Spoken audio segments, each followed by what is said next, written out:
Welcome to this explainer. Today, we're diving into something that doesn't always grab those flashy headlines, but is absolutely the undeniable lifeblood of any successful AI system. We're talking about data engineering hygiene. Specifically, why rigorous data analysis and visualization are the true, essential foundations of AI. If you want to build models that actually work in the real world, well, this is exactly where it all begins. Here's our roadmap for today. We're following a chronological pipeline, starting with the AI engineering foundation, then taming the messy data, feature engineering and encoding, exploratory data analysis, and finally, visualizing the insights. Let's kick things off with Section 1, the AI engineering foundation. Before we even think about training a neural network, we really need to talk about the day-to-day reality of this work. It's actually kind of surprising, but in practice, over 90% of AI engineering tasks involve Python and handling raw data, rather than tweaking advanced deep learning algorithms. Our source material hits the nail on the head here. It says, many AI learners focus only on models and ignore engineering hygiene. And honestly, it's such a common trap. Building an advanced AI model on dirty, unvetted data is literally like building a massive mansion on a cracked, sinking foundation. It might look impressive from the outside for a minute, but it is guaranteed to collapse when you put it to the test. So how exactly do we pour a solid foundation? To maintain good engineering hygiene, our solution relies on a core Python toolkit. Your absolute bread and butter for data structures and cleaning is going to be NumPy and Pandas.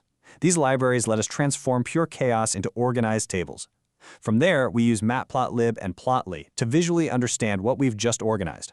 Only after those tools have done the heavy lifting do we bring in something like PyTorch to actually build the deep learning models. Moving right along to Section 2, taming the messy data. Let's step right into the crucible of data cleaning with the famous Ames housing dataset, which features 79 complex variables describing residential homes in Iowa. Outliers are basically the villains in our data pipeline. Just imagine a perfectly clean dataset where you might have a mean of about 3.14. But introduce a single extreme outlier, like the number 400, and it completely distorts that mean, dragging it all the way up to almost 60. If you feed that skewed mean into your AI, it severely misrepresents the reality your model is trying to learn from. So identifying and removing these anomalies using Pandas is always step one. But outliers aren't the only mystery we face.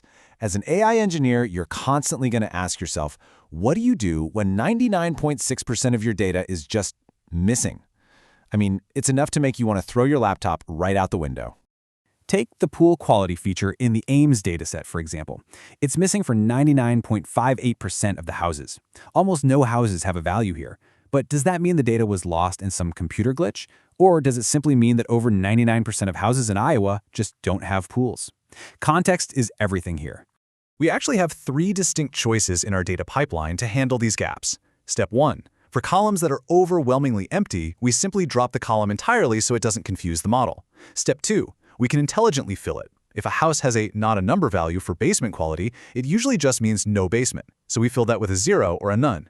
And step 3, for continuous data, like a missing lot measurement, we can impute or estimate the missing values based on the median lot size of that specific neighborhood. This is where Pandas truly shines. All right, Section 3, feature engineering and encoding. Once the data is finally scrubbed clean, we move to the next phase. To illustrate this, let's pivot to another classic scenario, the telco customer churn dataset, which tracks exactly why telecom customers cancel their services.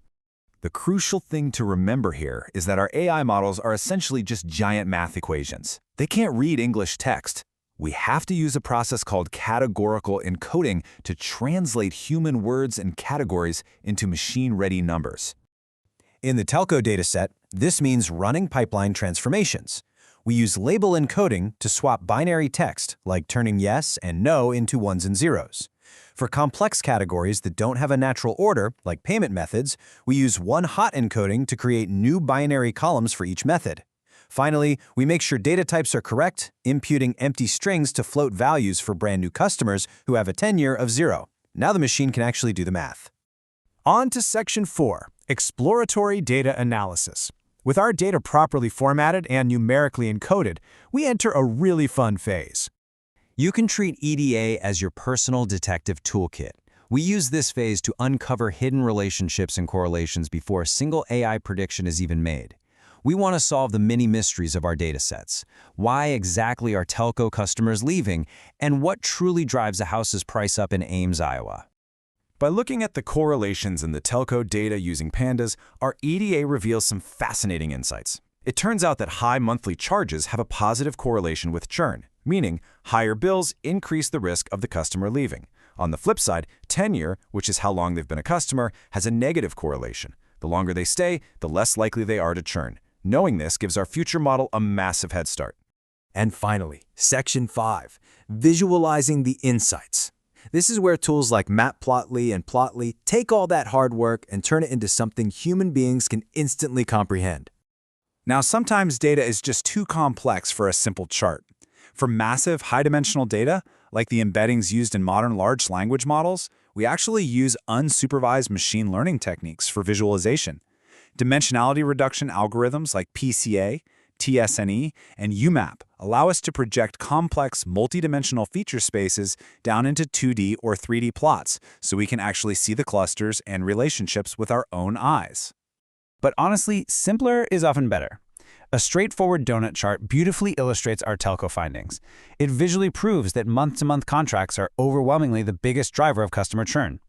1-year and 2-year contracts represent a vastly lower risk. You can show this visualization to literally any business executive, and they'll immediately understand what the data is saying. Similarly, jumping back to our housing data, a simple bar chart of the Ames dataset instantly shows us that area-centric features like above-grade living area and overall quality scores have the strongest positive relationship with sale prices. The visual immediately validates our earlier correlation numbers. So as we wrap up this explainer, I want to leave you with one final, absolutely vital thought. If we know that dirty data fundamentally breaks AI models, is your own engineering hygiene robust enough to uncover the true story? If your foundational data pipeline isn't pristine, clean, and thoroughly explored, ask yourself, are you actually predicting reality with your AI, or are you just modeling your own mess? Take care of your data, and your models will take care of you. Thanks for joining me, and keep exploring.